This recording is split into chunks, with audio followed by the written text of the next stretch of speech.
ছাড়া একটুও ভালো নেই। রাতে না চাইতেও আমার চোখ দিয়ে পানি পড়ে। আর সে আমার কান্নার কথাগুলো শুনে বলে আমি নাকি এগুলো নাটক করছি। আচ্ছা, ছেলেরা কি কখনো কান্নার নাটক করতে পারে? সে যদি আমার কান্না ভেজা চোখগুলো দেখতো তাহলে বলতো যে কিভাবে বেঁচে আছো তুমি, মরতে পারো না? এত কষ্ট নিয়ে কেউ কি বেঁচে থাকতে পারে? সামনে আরো আসতেছে কুরবানি ঈদ। এই ঈদে যদি শারমিনকে আমি না পাই তাহলে আমার ঈদ করার দরকার নাই। কেউ আমাকে কুরবানি দিয়ে দেন, কারণ তাকে ছাড়া আমার বাঁচার ইচ্ছা নেই। আল্লাহর কাছে আমি এখনো চাই সেজন্য আমার লাইফে ফিরে আসে। তো শোনো আপু, কথাটা হয়তো জানেন, কোনো সন্তানের প্রতি মায়ের দোয়া আল্লাহ ফিরিয়ে দেন না। আপনি হয়তো যাকে ভালোবাসেন তাকে বিয়ে করে নেবেন, সুখে থাকতে পারবেন না।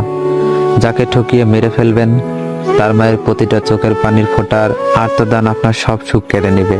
তাই বলছি, কারো প্রতি ভালোবাসা শেষ হয়ে গেলে গোপনে না ঠকিয়ে তাকে বলে দিন।